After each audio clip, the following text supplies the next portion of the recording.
এখন কলিকালের ভক্তরা যারা ব্রজধাম যায়, ভক্ত ভগবান একত্রিত হয়ে আছে, আমরা দর্শন পাই।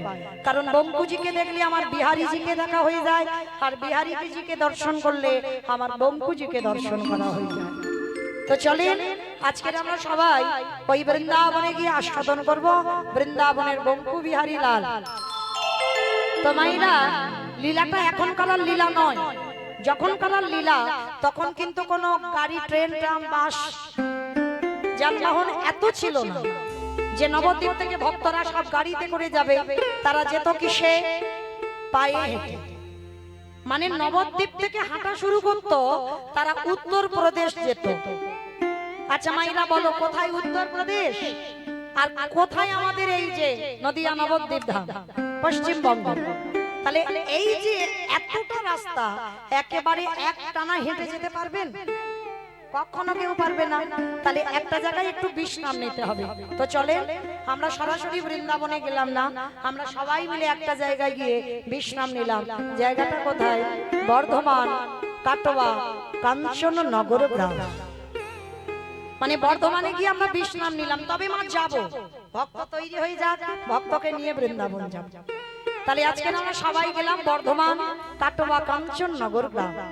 আর এই কাটোয়া কাঞ্চননগরে এক জনম দুঃখী মা থাকতেন, যার নাম হলো মায়াবতী ঘোষ। স্বামীর নাম ছিল দ্বিজ ঘোষ। আচ্ছা বলো তোমার কৃষ্ণ কাদের ঘরের ছেলে? ঘোষেদের ঘরের ছেলে। আর যে আজকের কীর্তনটা গাইছে কাদের ঘরের মেয়ে? ঘোষেদের বাড়ির মেয়ে। বেশ। আর আজকে যাকে নিয়ে লীলাটা হবে তিনিও ছিলেন বাবা ঘোষেদের বাড়ির ছেলে। তো চলেন আজকে আমরা একত্রিত হয়ে লীলা আস্বাদন হব। তো এই মায়াবতীর জীবনে কোনোদিন স্বামীর কাছে কোনো কিছু চাইনি। আমাদের মতো মেয়েদের তো কত কিছু চাওয়া, আমার শাড়ি দাও, আমার গয়না দাও, সোনা বাঁধানো শাঁখা দাও, চেন গড়িয়ে দাও, কাতান শাড়ি দাও, কত কিছু চাহিদা। কিন্তু মায়াবতী আর দ্বিজ ঘোষ এরা ছিল প্রসাদ ভোজী। আমার প্রসাদ ভোজী মানে বোঝো তো, ভগবানকে দিয়ে খেতে হবে। কি গো দিয়ে খাওটাও তো নাকি? আরে দূর। আচ্ছা ঠিক আছে দিয়ে খেও না, কিন্তু যা কিছু খেও একটা কথা বলো, ভোজনেছ জনার্দন। ডালা সাজিয়ে দিতে লাগবে না, এই একটা কথা অন্তত বলো, এই ভোজনেছ জনার্দন। একটু জলও যদি খাও একটু কপালে ঠেকিয়ে বলবে ভোজনেছ জনার্দন। আর এটা বলা মানে আমার সেবা করার আগে আমার গোবিন্দ সেবা হয়ে যায়। কারণ সবাই তো বাবা এখনো ভগবানের শ্রীচরণের দাস আমরা হতে পারিনি, ভগবানের প্রসাদী আমরা সবাই পেতে পারি না। অনেক ভাগ্যের ফলে তবে বাবা ভগবানের প্রসাদী পাওয়া যায়। মনে রেখো 4 লক্ষ বার মানব জনম, 80 লক্ষ জনই আমাদের ঘোরা হয়ে গেছে, এইটা একটু মাথায় রেখে দিও। 80 লক্ষ বার পিঁপড়ে হলাম, মশা হলাম, মাকড়সা হলাম, কত কিছু, শাক হলাম, ব্যাঙ হলাম, গাছপালা হলাম, কত কিছু হলাম। 80 লক্ষ বার আমাদের জন্ম হয়ে গেছে, 4 লক্ষ বার মানব জন্ম। আর হতেও তো পারে বাবা এই 4 লক্ষ বারে হয়তো আমাদের শেষ জন্ম। দেখবেন মা অনেক ভক্তরা সকাল সকাল ভজনে নেমে পড়েছে, একটা কথা মনে রেখো, তার হয়তো এই জন্ম শেষ, আগের জন্মে এমন কিছু করা আছে যার জন্য এই জীবনে বাবা সকাল সকাল ভক্তি পথে। আর অনেকের বাবা দাঁত পড়ে যাচ্ছে, চামড়া আলগা হচ্ছে, চুল পেকে যাচ্ছে, এখনো তাস খেলেই যাচ্ছে, এখনো ভজন বলতে ভয়ই বোঝে না। মনে রাখতে হবে বাবা এখনো তার 4 লক্ষ বার অনেকবার আপ ডাউন হতে হবে। আর যারা সকাল সকাল নেমে পড়েছে এই জন্ম পরে আমার ভগবত প্রাপ্তি হয়ে যাবে। তাহলে সবার চরণে আমার একটা নিবেদন, এমন কর্ম করো না যেন আবার আমাদের 80 লক্ষ জনিতে ফিরতে হয়। তাহলে এমন কর্ম করব যেন এবার আমরা সামনের দিকে এগিয়ে যাই, যেন আমরা ভগবত ধামে পৌঁছাতে পারি। নিতাই গৌর প্রেমানন্দে হরি বল হরি বল হরি বল। তো আজকে লক্ষ্য করে দেখেন মায়াবতী দ্বিজ ঘোষেরা প্রসাদ ভোজী। তো মায়াবতী জীবনে স্বামীর কাছে কিছু চাইনি, আজ প্রথম স্বামীর চরণ দুটো ধরে বলছে স্বামী একটা কথা বলবো। কি কথা গো? স্বামী বলছিলাম কি আজকে আমি আছি, আমার প্রভুর সেবা হচ্ছে, আমার মৃত্যুর পর তুমি থাকবে, তুমি আমার প্রভুর সেবা দেবে, কিন্তু আমার মনে একটা ভয়, কিসের ভয় জানো? যেদিন আমরা দুই লোকে কেউ থাকবো না, সেদিন আমার প্রভু সেবা দেবী কে? যেই না কথাটা বলেছে দ্বিজ ঘোষ বলে বলেন, চুপ করো, চুপ করো। ছি ছি ছি ছি ছি, এত কিছু জগতে চাইবার ছিল, তুমি চাইতে পারলে না। ভগবানের কাছে তুমি সন্তান চাইছো। মায়া, সন্তানের জীবনে সুখ দিতে পারে না। ওদের কাছ থেকে সারা জীবন তুমি শুধু কষ্ট, ব্যথা, বেদনা, যন্ত্রণা ছাড়া আর তুমি কিছু পাবে না। ও স্বামী, তুমি বড্ড বোকা। আমি কি বলছি গান্ধারীর মতো আমার 100 ছেলে হোক। 100 ছেলে হলে নয় কাঁদতে হবে, আমি তো একটা ছেলে চাইছি। মায়া, 100টা ছেলের মার যে জ্বালা, একটা ছেলের মার ওই একই জ্বালা। না, একটা ছেলের মার জ্বালা হবে কেন? হবে না। রামচন্দ্র 14 বছর বনে গেল, দশরথ কেঁদে কেঁদে অন্ধ হয়ে গেল, শেষে প্রাণটাও চলে গেল। তাই খবরদার একটা কথা মনে রেখো মায়া, তুমি আমার বউ নও, তুমি আমার স্ত্রী নও, তুমি তোমার সহধর্মী। এতগুলো নারী আমরা আছি মা, সবাই এখানে তো বউ, সবাই এখানে আমরা স্ত্রী, সহধর্মিনী আমরা এখানে। একটা মিলবে কি তা সন্দেহ। সহধর্মিনী কাকে বলে? যে ধর্মের কাজেই সাহায্য করে। স্বামী অসৎ পথে চলে গেছে, নেশাগ্রস্ত, মাতা একাদশী করে না, হরিবাসরে যায় না, সাধু সঙ্গ করে না, ভক্ত সঙ্গ করে না, ভাগবত আসরে যায় না। যদি তুমি সেই ঘরের ঘরণী হও, যদি স্বামীর চরণ ধরে এক বিন্দু যদি ধর্মের পথ দেখাতে পারো, তাহলে তোমার কারণ বলতে হবে না, তুমি নিজে থেকে জেনে জানবে তুমি হয়েছো তার সহধর্মী। যে স্বামীর ধর্মের কাছে সাহায্য করে সেই হবে তার সহধর্মী। আজকে দ্বিজ ঘোষ বলছে মায়া, একটা কথা মনে রেখো, ভগবানের কাছে শুধু চেয়েও না, চাইলে কম পড়ে যায়, আর না চাইতে এত কিছু দেয়, এত কিছু দেয়, তুমি রাখবার জায়গা পাবে না। ঠিক আছে স্বামী, তুমি যখন বারণ করছো, আমি কথা দিলাম আজকের পর থেকে আমি ভগবানের কাছে কোনোদিন কিছু চাইব না। কিন্তু জানো স্বামী, সেদিনের পর থেকে মায়াবতী আর কোনোদিন কিছু বলে না ভগবানের কাছে। কিন্তু ভগবান তো জানে গো ভক্তের মনের ব্যথাটা কি। হঠাৎ একদিন ভগবান দৈববাণী করলো, মায়াবতী, তোমার ভক্তি, তোমার সেবায় আমি বড় সন্তুষ্ট, তবে মায়াবতী তুমি সন্তান পাবে, তবে তোমার এই অদৃষ্টে একটা লেখা আছে। কি লেখা? শোনো, তুমি সন্তান পাবার পর তোমার এই ললাটে লেখা আছে, তুমি যদি তোমার ছেলেকে বাঁচিয়ে রাখতে চাও, চিরজন্মের মতো তোমার স্বামী মারা যাবে। আর যদি তুমি তোমার স্বামীকে বাঁচিয়ে রাখতে চাও, চিরজন্মের মতো তোমার গর্ভের সন্তান গর্ভেই মারা যাবে। চিৎকার করে বলে বলেন, দয়ামা বলো না, চুপ করো, চুপ করো। তুমি অমনি করে বলো না, আমি শহীদ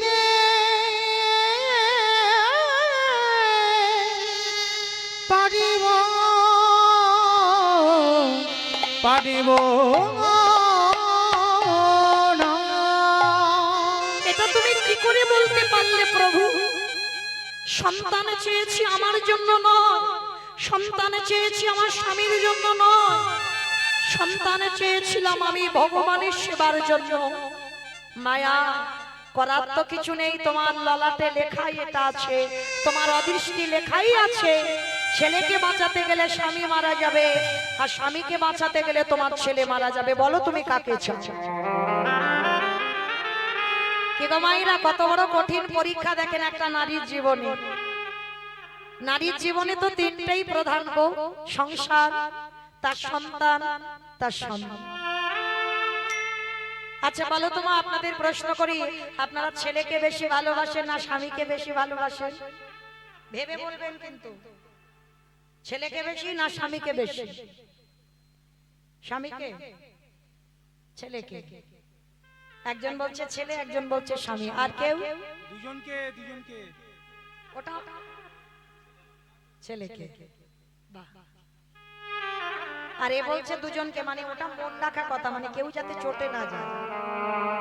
আর কেউ বলতে পারছে না, কেন জানো বাবা? হয়তো স্বামী কোথাও বসে আছে, আশেপাশে দাঁড়িয়ে আছে, দেখতে পেয়ে যাবে তো যে আমার বউটা কি বললো, ছেলে ভালোবাসে। যদি বলে কালকে থেকে মৌমিতার কীর্তন শোনার ব্যবস্থা করে দেবে। কিন্তু মনে রেখো মা, এখানে কেউ কারো স্বামী নয়। যদিও তোমার স্বামী থেকে থাকে, সে তোমার স্বামী নয়। এখানে তোমার শ্বশুরও নয়, ভাসুরও নয়। এখানে সবাই আমাদের জাত বিচার নয়, নারী পুরুষ ভেদাভেদ নয়। আমাদের একটাই পরিচয়, আমরা হলাম সবাই কৃষ্ণ চরণের দাস। আর দ্বিতীয় কোনো পরিচয় আমাদের নয়। তাহলে আমরা যদি কৃষ্ণ দাস হলাম, বেশিরভাগ মা আমরা বলবো আমি আমার সন্তানকে ভালোবাসি।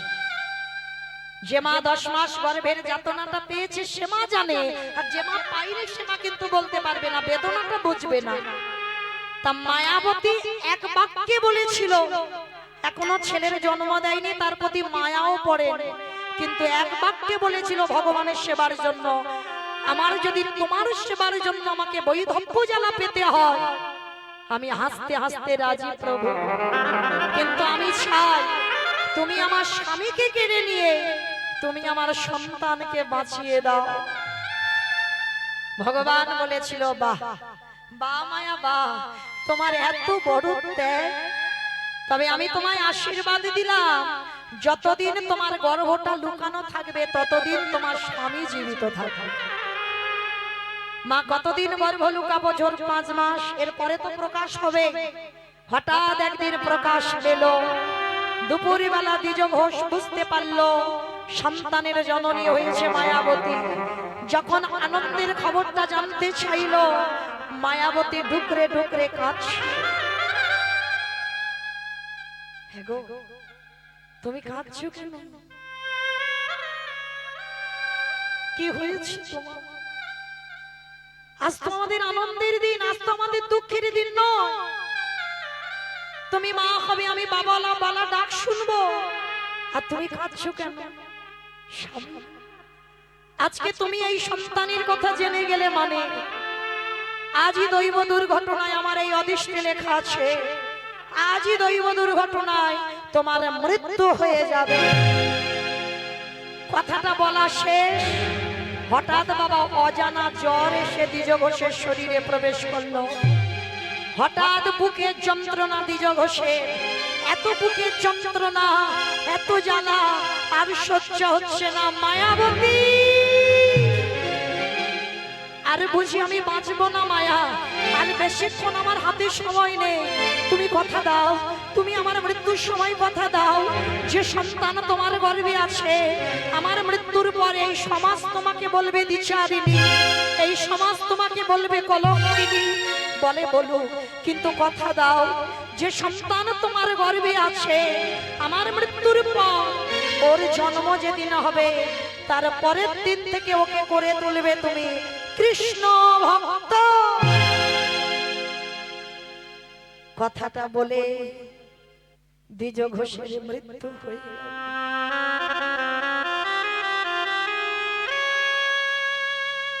আমায়রা সন্তান ভালোবাসি বলে এই নয় যে আমরা স্বামী ভালোবাসি।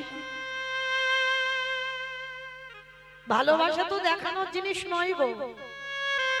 আর কেউ যদি সকাল থেকে আর রাত পর্যন্ত শুধু বলবে তোমায় ভালোবাসি তোমায় ভালোবাসি, ওটা ভালোবাসা। ভালোবাসা অন্তরে থাকে, সে কোনোদিন প্রকাশ হয় না। ভালোবাসার মানুষ ভালোবাসার জায়গায় থাকে। আর একটা কথা মনে রেখো মা, যতদিন তোমার মাথাতে ছাতা আছে ততদিন তুমি কিছু বুঝতে পারবে না। আর যেদিন তোমার মাথা থেকে ওই ছাতাটা চলে যাবে তারপরের দিন থেকে তোমার চারদিকটা অন্ধকার নেমে আসবে। মায়াবতীর আজকে দশা দেখেন 5 মাসের গর্ভবতী মা স্বামীর মরা মাথাটা কোলে নিয়ে বসে কাঁদছে। গ্রামের লোক খবর পেল দ্বিজ ঘোষ মারা গেছে, ছুটে এসেছে। ছুটে এসে সবার মুখে একটাই কথা, তুই হলি বিচারিণী, তুই হলি কলঙ্কিনী, তুই হলি অসতী। তোর গর্ভের পাপের কথা শুনেই তো তোর স্বামী মরে গেল, তাহলে স্বামীকে খেলি, এবার যে গর্ভে আছে তাকেও খাবি, আবার এবার আমাদের বাড়িতে খেতে যাবি। বেরিয়ে যা গ্রাম থেকে, আজ এই মুহূর্তে এক্ষুনি তুই গ্রাম থেকে বেরিয়ে যাবি। দূর দূর করে তাড়িয়ে দিচ্ছি। মায়াবতী স্বামীর মরা মাথাটা কোলে নিয়ে কাঁদছে। দয়ামা, ছোটবেলা থেকে তোমায় ভালোবেসেছি, বুঝিনি ঠাকুর তোমায় ভালোবাসলে বিচারিণী হতে হবে। বুঝিনি ঠাকুর তোমায় ভালোবাসলে কলঙ্কিনী হতে হবে। ওগো দয়ামা,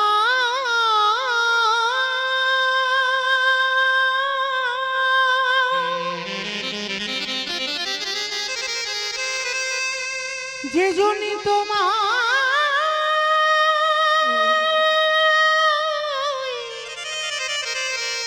ভালোবাসে,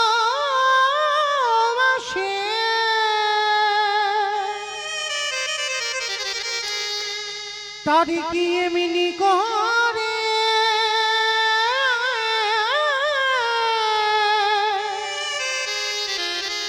কাঁদিতে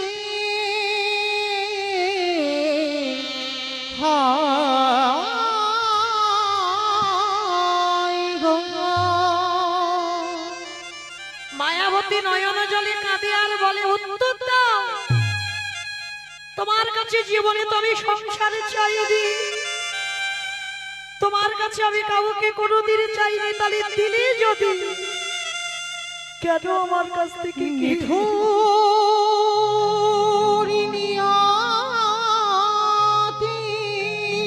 ফিরিয়ে দাও, দিয়েছ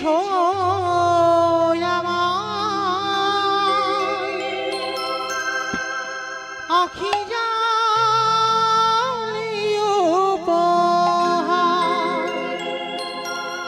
চিরদিন শুধু ব্যথা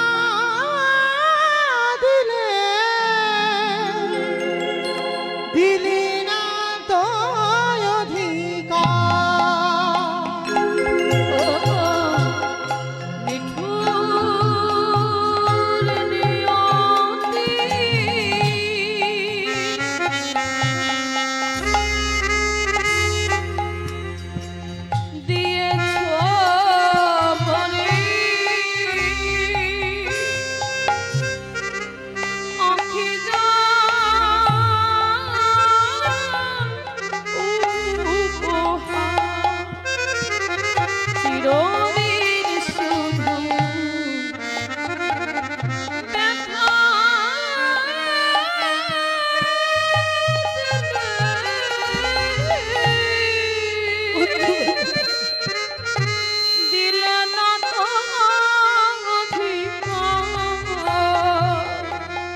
নিঠুরে নিয়তি দিয়েছ আমায় আখি জালি উপহার,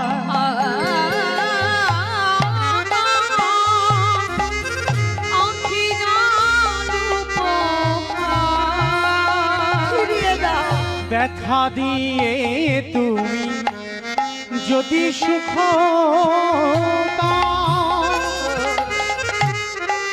যত ব্যথা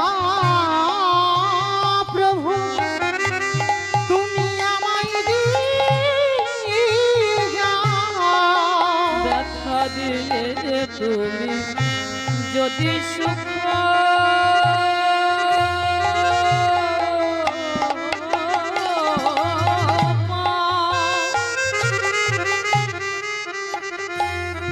ওগো দয়ামা,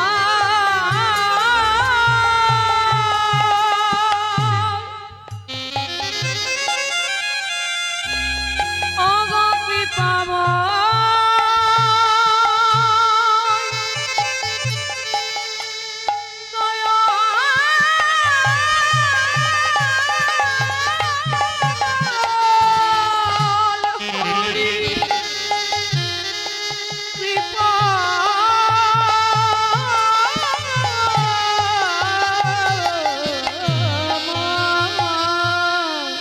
ব্যথা দিয়ে তুমি যদি সুখ পাও, যত ব্যথা তুমি আমায় দিয়ে যাও, নিঠুর নিয়তি দিয়েছ আমায় আঁখি জাল উপহার।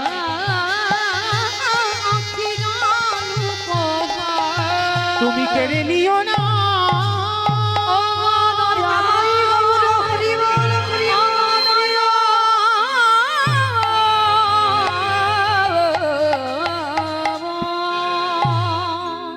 নয়ন জলে ভোগ ভাসিয়ে কাঁদছে। গ্রামের লোকজনেরা দ্বিজ ঘোষের শেষ কাজ সম্পূর্ণ করলো। ওই খিদের জ্বালায় মায়াবতী যার বাড়িতে যায় সে দূর দূর করে তাড়িয়ে দেয়, এই, স্বামীটাকে খেয়েছিস, গরিবে যে পাপটা আছে তারিও খাবি, আবার আমাদের বাড়ি খেতে এসেছিস, কেউ দেবো না তোকে খেতে, বেরিয়ে যা গ্রাম থেকে। হরি বল। দূর দূর করে তাড়িয়ে দিল। গ্রামের শেষ প্রান্তে বাবা একটা বাড়িতে কাজ পেয়েছে, কোনো মাইনে নয়, কোনো বেতন নয়, সারাদিন কাজ করি আর খেতে দেয় কি জানো মায়াবতীকে, একটু ওই ভগবানের প্রসাদই দেয়। আর ওই ভগবানের একটু আস্তে বাজাতে বলো তো, একটু আস্তে বাজাতে বলো। তো আজকে যেই না বাবা ওই প্রসাদীটুকু সেবা করে, আর প্রসাদী পেতে পেতে দেখতে দেখতে 10 মাস 10 দিন হয়ে গেল। আর মনে রেখো বাবা, রাখে হরি মারে কে, আর মারে হরি রাখে কে। ভগবান যদি মনে করবে তোকা ভক্তকে রাখবে, কেউ নিতে পারবে না। আর ভগবান যদি মনে করে ওরে নেব, তো কেউ ধরে রাখতে পারবে না। 10 মাস 10 দিন পর মায়াবতীর কোল আলো করে একটা ফুটফুটে পুত্র সন্তান এলো। মায়াবতী আদর করে তার নাম রেখেছিল বিহারীলাল। মায়াবতী হলো তার বাবা, মায়াবতী হলো তার মা। ওই দুঃখের সংসারে ছেলেটাকে রেখে মা লোকের বাড়ি কাজে যায়, যা পাই ওই মাই বাটা দুজনে ভাগাভাগি করে খায়। ছেলে দিনে দিনে বড় হলো, আর কি ওইটুকু খাবার হবে? ইচ্ছা করে মা কোন দিন বলে, খোকা আমার খিদে নেই বাবা, তুই আজকের খেয়ে নে সবটা। কিন্তু মার খিদে আছে, তবু মা জল খেয়ে সারা রাত কাটিয়ে দেয়। মনে রেখো মা, কৃষ্ণ ভক্ত যদি তুমি হয়েছো, সাবধান। এই কথাটা আমি বলে যাচ্ছি, সাবধানে থেকো। কৃষ্ণ ভক্ত যদি হও, আর লক্ষ্মী কালী দুর্গা সরস্বতী মনসা ভক্ত কালী ভক্ত যদি হও তো পার আছে, কিন্তু কৃষ্ণ ভক্ত যদি হও সাবধান। কেন আমি বলে যাচ্ছি, যে করে আমার আশ তারে করি না সর্বনাশ নয়। ভগবান জীবনে সর্বনাশ করে না, কারণ তিনি ভক্তাধীন। ভক্ত তার প্রাণ, ভক্ত তার জীবন, ভক্তর জীবনে সর্বনাশ করে না। যে করে আমার আশ তারে করি সব নাশ, সব আপনজন তার কাছ থেকে কেড়ে নেব। সবার আগে ভগবান আত্মীয় পরিজন কেড়ে নেয়, আপনজনদের কেড়ে নেয়। তারপরেও যদি তুমি সেই চরণ আগলে বসে থাকো, ভগবান বললেন তারপরে আমি ওর দাস ওকে আমার চরণে আমি ঠাই দিই। আর কৃষ্ণ ভক্ত যারা হবে না, তারা কোনোদিন পাথর সেটিং করা ঘর বানাবে না। কৃষ্ণ ভক্ত কোনোদিন ধনী হয় না, বড় লোক হয় না, একতলা দুতলা তিনতলা চারতলা বাড়ি হাঁকায় না। কৃষ্ণ ভক্ত যদি হয়েছো বাবা, তুমি রাস্তার ভিখারি হয়ে যাবে। এ কোনো না কোনোদিন তোমাকে করবেই করবে পথের ভিখারি। দেখেন জমিদার লালা বাবুকে করেছিল না? যে জমিদার লালা বাবুর অন্নপ্রাশনে নিমন্ত্রণ পত্র ছাপানো হলো সোনার পত্র, যে লালা বাবুর অন্নপ্রাশনে যারা নিমন্ত্রিত ছিল খেতে দিয়েছিল সোনার থালা, সোনার বাটি, সোনার গ্লাস, সেই লালা বাবুর একটা কথাই চৈতন্য হয়ে গেল। এক ধোপার মেয়ে তার বাবাকে বলেছিল, বাবুজি বেলা যে চলে যায়, বাসনায় আগুন দেবে না বাবুজি গো।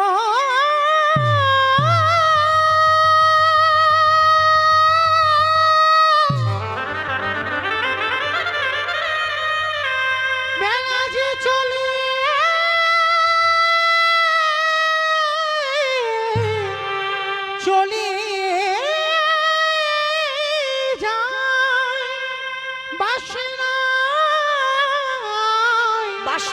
কি আগুন দাও গলার বাসনা। বাবুজি বাবুজি গো ওই কলার বাসনা পুড়িয়ে ছাই করে ধোপার মেয়েরা কাঁচত। তাই বলেছিল বাবুজি বেলা যে যায় বাসনায় আগুন দেবে না। আর লালা বাবুর বিবেক বলেছিল ওটা বাসনা নয় লালা, কামনা বাসনায় আগুন দিয়ে তুই চলে যা কৃষ্ণ পাবার লালসায় মধুর বৃন্দাবন তাই গৌর হরি প্রেমানন্দে। বল হরি বল। রঘুনাথ দাস গোস্বামী যার বাবা ছিল গোবর্ধন দাস, জ্যাঠামশাই ছিল হিরণপতি বাবা, আর ঘরের বউটা ছিল স্বর্গের অপ্সরার মতো দেখতে রত্নাবতী। সেই রত্নাবতী ফুলসজ্জা রাতে চিরজনমের মতো স্বামীকে কৃষ্ণচরণ পাবার জন্য রাতের অন্ধকারে ওই রত্নাবতী পাঠিয়ে দিয়েছিল গোবিন্দচরণ। জমিদারি ত্যাগ করে রঘুনাথ চলে গেল রাধাকুণ্ডের তীরে। নরোত্তম দাস ঠাকুর জমিদারি ত্যাগ করে পথের ভিখারি হয়ে গেল কৃষ্ণ পাবার লালসায়। তাহলে বাবা যারা যারা কৃষ্ণ ভজনের অধিকার পেয়েছে, যারা যারা কৃষ্ণ ভজনের পথের প্রতীক হয়েছে, কোনদিন রাজ অট্টালিকাতে ভজন করে না। কৃষ্ণ ভক্ত হলে তোমাকে পথের ভিখারি হতে হবে। তাই তো আজকে লীলায় কত কঠিন পরীক্ষার মুখে রত্না আজকের মায়াবতী দাঁড়িয়েছে। দেখে ছেলেটা বড় হয়েছে, আর ছেলেটা যখনই বড় হয়েছে গো মা মনে মনে করছে ছেলেটাকে আজকে রেখে লোকের বাড়ির কাজটা ছেড়ে আসে। আর ভগবান মনে মনে ভাবছে একটু ঘষে মেজে দেখে নিতে হয় ছেলেটা আর ওর মা কত বড় ভক্ত। আর সেদিন মা কিচ্ছুটি খাবার পাই, ছেলে সকাল থেকে না খেয়ে আছে, একটু জল খেয়ে মা খাবার আনবে তবে খাওয়া হবে। মানে কত গরিব। ছেলেটা বসে আছে, মা সন্ধ্যা দাদা এসেছে, এসে যেই না ডেকেছে ছোট্ট বিহারি মার কোমর জড়িয়ে ধরেছে। ও মা, মা গো কি খাবার এনেছে দাও না মা, সকাল থেকে কিচ্ছুটি খাইনি, বড্ড খিদে পেয়েছে। ছেলেটাকে কোলে করে নিয়ে বলছে খোকা আজকে আমি কিছু জোগাড় করতে পারিনি, বলো তো মা, ছেলে যদি খিদের জন্য কাঁদে, বাবা হোক বা মা হোক যদি ছেলের মুখে কিছু দিতে না পারে তার পরিণতিটা কি হয়? মা ছেলেকে বলছে খোকা আজকে দিনটা তুই একটু জল খেয়ে কাটিয়ে দে না বাবা। ও মা, সকাল থেকে তো জল খাচ্ছি, কত জল খাবো বলো, দাও না কি খাবার এনেছো। মা মনে মনে চিন্তা করলো আমি আছি বলে ওর কাছে ওর এত কষ্ট, না না না আমি চলে যাব ওকে ছেড়ে। আর আমি যদি ওকে ছেড়ে চলে যাই গ্রামের লোক ওকে অনাথ বলে অনেকে ভালোবেসে কিছু খেতে দেবে, কিন্তু আমি থাকলে ওকে কেউ ভালোবাসবে না। কিন্তু কাল সকালে যখন জানতে পারবে লোক আমি ওর মা মরে গেছে, সবাই ওকে ভালোবাসবে। তাই মায়াবতী ঠিক করলো আমি ওই গঙ্গার জলে ঝাঁপ দিয়ে আত্মহত্যা করব। ছেলেটাকে কোলের কাছে নিয়ে মাথায় হাত বুলাচ্ছে, মা মনে মনে করছে কখন ছেলে ঘুমাবে আর ছেলের কাছ থেকে আমি উঠে গিয়ে গঙ্গায় ঝাঁপ দেব। ও মায়েরা, অভাবের তাড়না, মায়াবতী জানে আত্মহত্যা করা পাপ, তাও বেছে নিল। কেন নিল? এই সমাজে পরিস্থিতি করে তুলেছিল। আমি যদি মরে যাই, আমার ছেলে যদি ভালো থাকে চলে যাব। ছেলেটাকে কোলের কাছে নিয়ে হাত বুলাতে বুলাতে ছেলে কখন ঘুমিয়ে পড়েছে। আর যেই না ছেলে ঘুমিয়ে পড়ল মায়াবতী ছুটে গেছে ভগবানের চরণে। প্রভু, রইল আমার বিহারী, তোমার চরণ তলে আমার ছেলেটাকে দেখো, ওর যেন অন্তিম সময় তোমার চরণ ধুলা। ওরে বিহারী রে,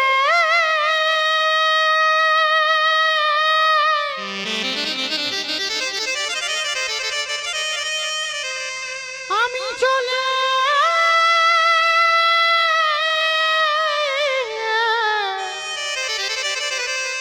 চলে যাই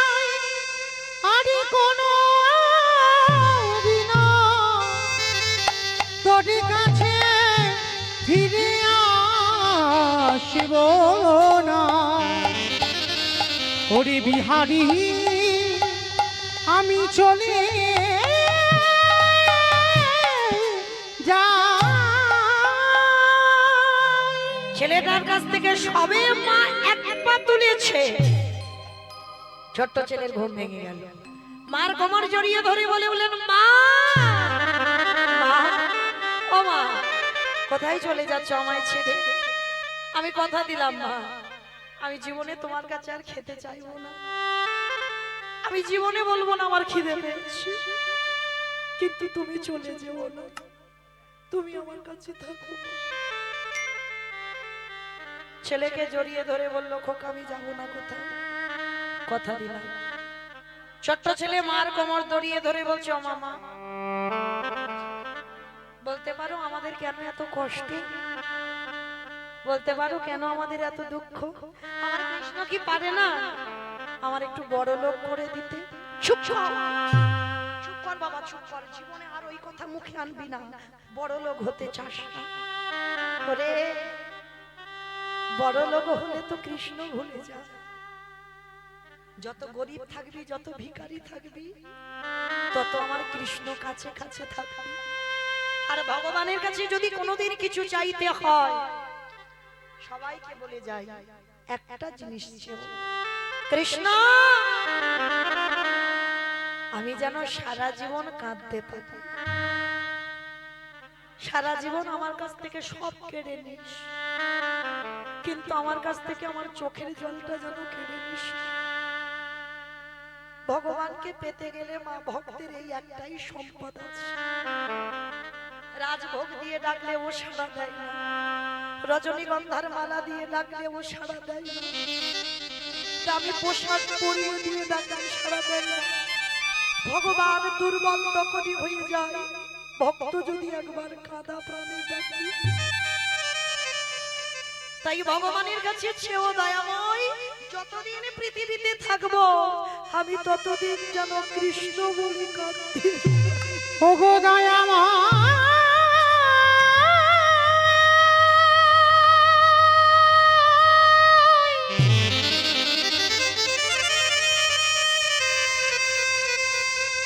আমি জিরানে হতে চাই না, যেন জনমে জন কৃষ্ণ বলে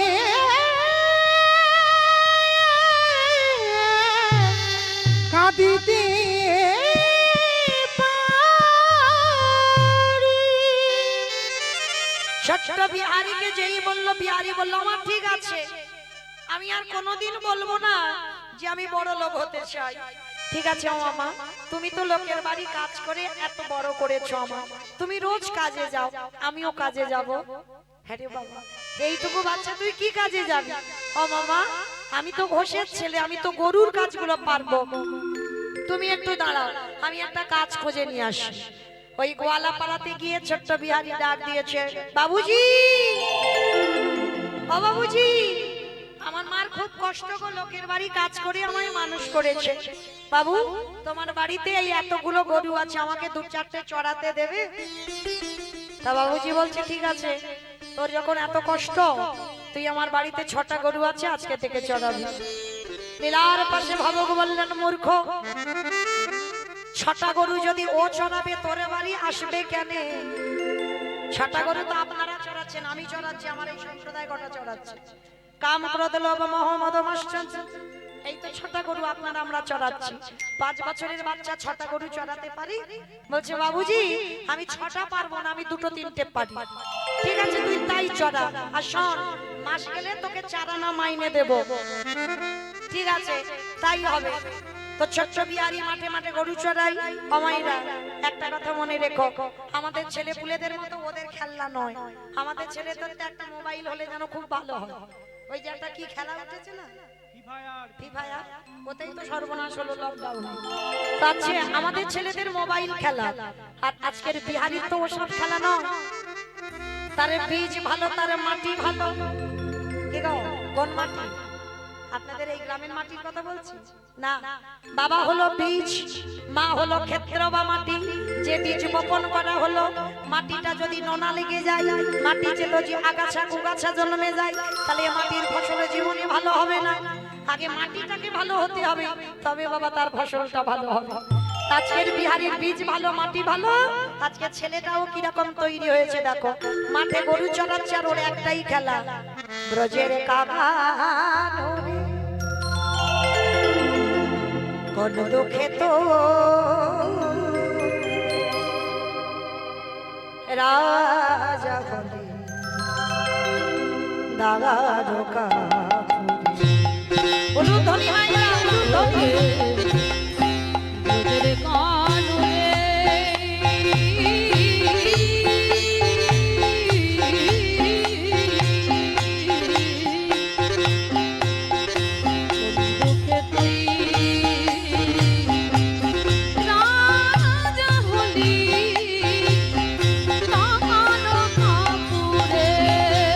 বলে বলে কোন দুঃখে তুই রাজা হলি এই নরকাপুরে। কতরে বাজিয়ে ব্রজে গোঠের বেনু সজাবি না আদি কি ধেনু, বাজিয়ে ব্রজে গোঠের বেনু জনাবি না আর কি ধেনু করিবি নয়া ব্রজে পাগল। করতে নাগন ব্রজে পাগল। কতরে বাঁশির সুরে কোন দুঃখে তুই রাজা হলি তার কাপুরে কানাই রে মনরে কানাই রে রাজা হলি তার কাপুরে। ছোট্ট বিহারি রোদে রোদে খেলা করছে, বিকাল হয়েছে, বিহারি বাড়ি ফিরছে। আর বাড়ি ফেরার মধ্যে বাবা এক পাঠক ঠাকুর ভাগবত পড়ছে। ঠিক আজকে আমি যেমন কীর্তন গাইছি, এইরকম কাটোয়া কাঞ্চননগরে কয়েকজন ভক্ত মিলে মা ভাগবতের আসর করেছে। আর সেদিন পাঠক ঠাকুর ওই ভাগবত পাঠে বলে বলেন, ও মাইরা, বৃন্দাবনে কৃষ্ণ নামে একটা ছেলে আছে গো, তার নবলক্ষ ধেনু আছে গো, তার 24 জন বন্ধু আছে গো। আর ওই ছেলেটাকে যদি কেউ একবার ভালোবাসতে পারে, এত কিছু দেয়, এত কিছু দেয়, রাখবার জায়গা পাবে না। যেই না কথাটা বলা, সঙ্গে সঙ্গে বিহারি বলে বলে, ওরে বাবা, তাহলে কেন আমি মরতে চালানা মাইনে কাজ করব? কাজ যদি করতে হয়, আমি কৃষ্ণের বাড়িতে কাজে যাব। হায় রে, এত কীর্তন শুনি, এত কীর্তন গাই, এতটুকু বিশ্বাস নাই। আর 5 বছরের একটা বাচ্চা একদিন ভাগবত শুনে বিশ্বাস হয়ে গেছে। ও কিন্তু জানে কৃষ্ণ মানে ভগবান নয়, ও জানে কৃষ্ণ মানে আমার মাথাটা ছেলে। এইবার কি করেছিল বাবা, গল্পটা শুনে সোজা চলে গেছে মার কাছে। বাবা, মা গো, আমি যে বাড়িতে কাজ করছিলাম, কাজ আমি ছেড়ে দিয়েছি। কেন রে বাবা? জানানা মাইনের কাজ ভালো লাগছে না বুঝি? বলে না, ভালো লেগেছে, কিন্তু মা আমি তো একটা নতুন চাকরি পেয়েছি। নতুন চাকরি পেয়েছিস কোথায়? বলে মা, জায়গাটার নাম হলো বৃন্দাবন। ওইখানে কৃষ্ণ নামে একটা বড় লোকের ছেলে আছে, তার নবলক্ষ ধেনু আছে, তার 24 জন বন্ধু আছে। আর জানো মা, ওই ছেলেটাকে ভালোবাসার মতো যদি বাসা যায়, এত কিছু দেয়, এত কিছু দেয়, নাকি রাখবার জায়গা পাবে।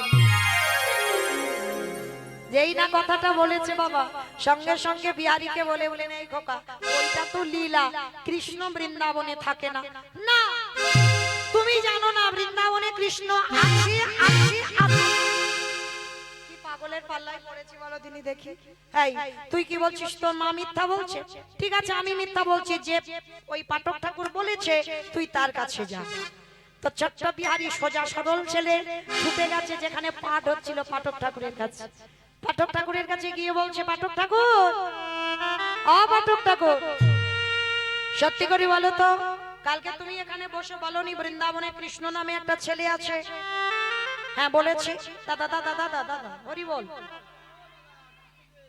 আর 15 মিনিট পর, 15 মিনিট পর হরি বল। তো আজকে যেই না বাবা ছোট্ট বিহারি ছুটতে ছুটতে পাঠক ঠাকুরের কাছে গেছে। ঠাকুর মশাই, ঠাকুর মশাই, কি হয়েছে সত্যি করে বলবে? তুমি এখানে বসে বলনি বৃন্দাবনে কৃষ্ণ নামে একটা ছেলে আছে? হ্যাঁ বলেছি। তুমি বলনি তার 9 লক্ষ দেনু আছে? হ্যাঁ বলেছি। তুমি বলনি তার 24 জন বন্ধু আছে? হ্যাঁ বলেছি। তা কি হয়েছে তুমি জানো? তোমার মুখের ওই পাঠ শুনে যে বাড়িতে কাজ করছিলাম আমি কাজ ছেড়ে দিয়েছি। আমার মার খুব দুঃখ গো, আমি কৃষ্ণের বাড়িতে কাজে যেতে চাই, কিন্তু জানো আমার মা বলছে যে কৃষ্ণ নাকি আর বৃন্দাবনে নাই। 125 বছর বয়সে জরা ব্যাধির তীরে তিনি নাকি দেহত্যাগ করেছেন। তুমি বলো না সত্যি কি বৃন্দাবনে কৃষ্ণ নেই? আমি কাজে যাব গো কৃষ্ণের বাড়ি আমার মার দুঃখ মোচন করতে। পাঠক ঠাকুরের চোখে এলো জল। হায় রে, এতটুকু দুধের বালক, এত বিশ্বাস। তাহলে একে যদি সত্যি কথাটা বলি তাহলে তোর বিশ্বাস চলে যাবে। না না না, তাহলে সত্যি বলবো না, মিথ্যাও বলবো না। তাহলে কিরকম কায়দা করে বলতে হবে? বিহারি শোন, আমার ডাকে বৃন্দাবনে কৃষ্ণ নামবে না, কিন্তু বিহারি রে ওরে তোরে প্রেমে তোরে ভালোবাসা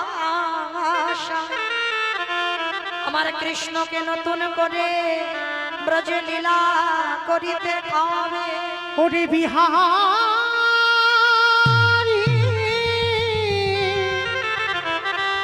এমনই অনুরাগী না হলে কি কৃষ্ণ পাওয়া যায়?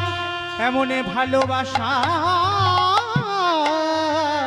না দিলে কি কৃষ্ণ পাওয়া